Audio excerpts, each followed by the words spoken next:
ahoana marina fitondrana lanim-bahoaka tokoa ve no mijoro ankehitriny mafampana ny toetra raha-pirenena indrindra fa taoriany tatitra izay nataon'ireo lolon'i Madagasikara momba ny fanadiadiana mikasika ireo raharaha efatra eto amin'ny firenena sesilany ny fiakarana aino manjery ataon'ny ekipa manohana ny fanjakana mafana raha teo ny afatry ny ekipa ao amin'ny fandarana miara-manonja ka ny omaly zoma fa 20 ny volana janoary 2024 dia ny ministry ny atitandry no ny vahiny tao amin'ny fahitalavim-panjakana raha toka tao amin'ny fahitalavitra tsy miankina kosa ny gouvernoura eto Analamanga raha fezina nefa ny votoatiny ny fivainianana nataon'ireo tompon'andraikitra izay akaiky ny filoham-pirenena ireo dia vono afo ary fanasana atidoha ny vahoaka malagasy manoloana ny tsy fahombiazana izao fitondrana izao izay tantanin'izy ireo izao ny zavatra tsapa hatramin'izao dia mbola miaina ao anatin'ny fampelezan-kevitra tanteraka ny mpitondra fa tsy mihevitra ny tenany fa efa mitondra firenena io fihetsika io dia midika mazava ho tsy fahatokisantena tanteraka tamin'ny fifidianana izay natao teto ka atao izay ezaka rehetra mba anehoana amin'ny vahoaka fa miasa ny fanjakana ny mampalahelo dia firenena mahantra indrindra maneran-tany i Madagasikara ninonina ambaran'ny mpitondra ankehitriny dia fifidianana tsy madio ary tsy tena safidim-bahoaka no nahatonga azy ireo teo amin'ny fitondrana ny arahantsika nahita tsara angamba ny fanambarana izay efa nataon'ny filolevitry ny Génie teo aloha mikasika ny doublon tsy fanarenana ny lesoka avetrandry no nataon'ireo tompon'andraikitra izay voakasika fa ny fanesorana an'Andriamatoto ery Rakotonarivo tsy ho filolevitra intsony no namaika azy ireo ny fanontaniana mipetraka momba iny dia ny hoe azo heverina tokoa ve fa fanapahan-kevitra samirery no raisin'Andriamatoto ery Rakotonarivo ny famoahana ny tatitra momba ireny doublon tamin'ny fifidianana hatramin'ny fifidianana filoham-pirenena ka hatramin'ny fifidianana solombavam-bahoaka farany teo iny tena finiavan'Andriamatoto ery Rakotonarivo ve ny namoaka ny marina momba ireny raha toka izany no zava-misy maninona no Andriamatoto ery Rakotonarivo irery no niazakazahana ny sorona tamin'ny toerany tsy azo afenina intsony ankehitriny ary voaporofo tanteraka io fanaovana osoka tamin'ny fifidianana izay osoka ninina tao sy nomanina io hoy mantsy ireo loholona hoe porofo tsara fa tena namboarina nisy fifidianana afana mangalabato dia ny nanaovana azy moa zany a dia famerimberenana ny lahara na karapanondro mitondra anarana samihafa mba hanetsemana ny toerana zay tokony ho an'ny olona hafa zany a ahihina fa tsy hifidy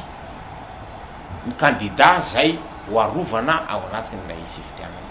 zay a ny tena fototry le famerimberenana ny laharana karapanondro ireo zay nanao fanadiadiana na ny OIF zany na ny SACEM zany na ny fiarahamonim-pirenena zany zay nanao fanadiadiana mikasika an'io a dia nilaza fa ny doublon dia ny fiverimberenana ny anaran'olona anankiray zay ny hita zany a ny atsony hoe doublon fa ny tena doublon dia raha ohatra ka ny anaranao Rakoto Jean Paul dia Rakoto Jean ao a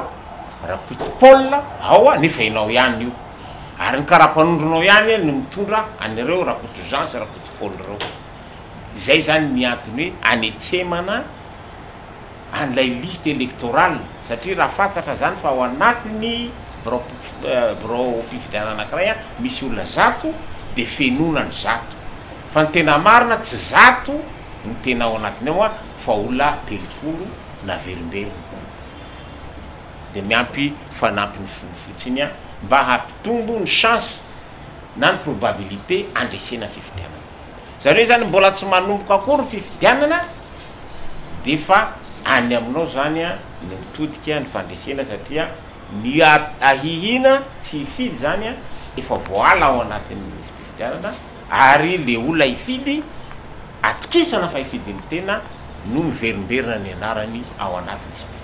Asa azonareo tsara zany a le tena hoe alabato anatin'ny izy io. Mazava izany fa voapirofo tanteraka fa nisy ny alabato teto amin'ny firenena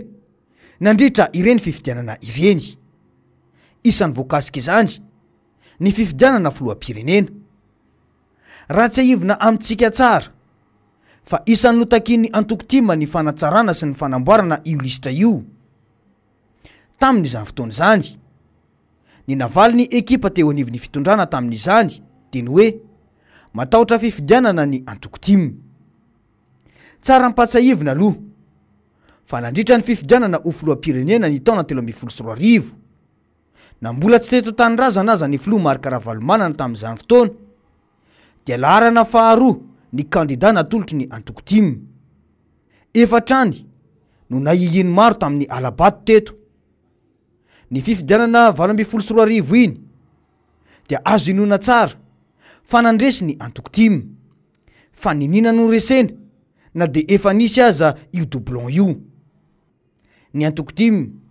izay tsy mba nanangona antoko tetitsite roa ifanandrina amin'ny antoko iray. Atreto dia ny Antokotima no antokotokana sanan'olotra kandida tamin'ny anaran'ny tenany manokana fa tsy nanangana vovonana. Hoy hatrany mantsy ireo olona hoe ka izay no nodisonay le nilazaindrareo hoe 300 ihany ny doublon fa rehefa natao zany izy ivony baribary fa mahatratra roetsy sy ray tapitrisa doublon zay zany. Dia iny zany sarotsaroana tany le 1,200,000 fa ny isa majinijinika eny fotsiny navokany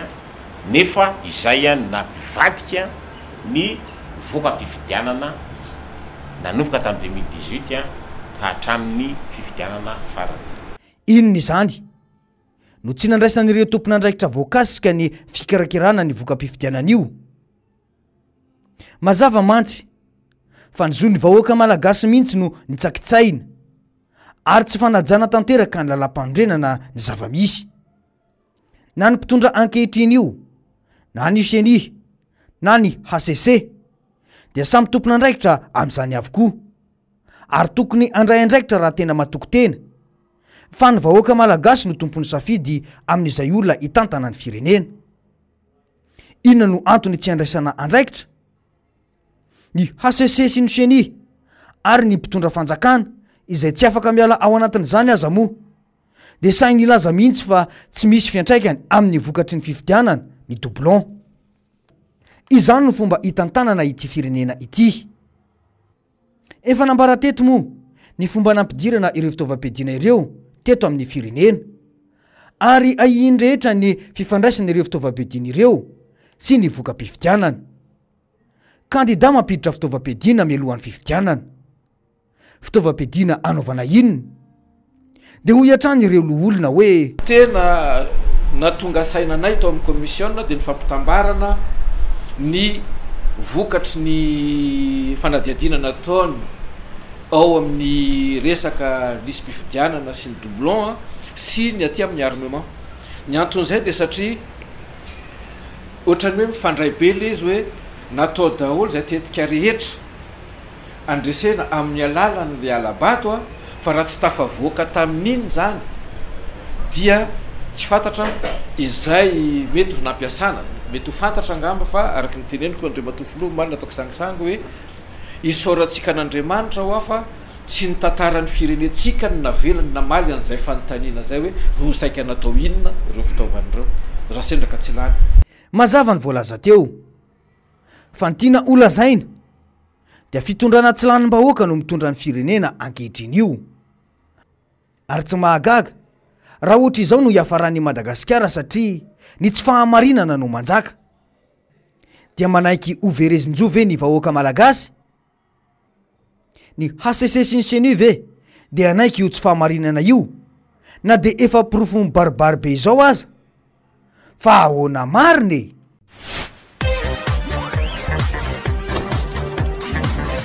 ahoana marina e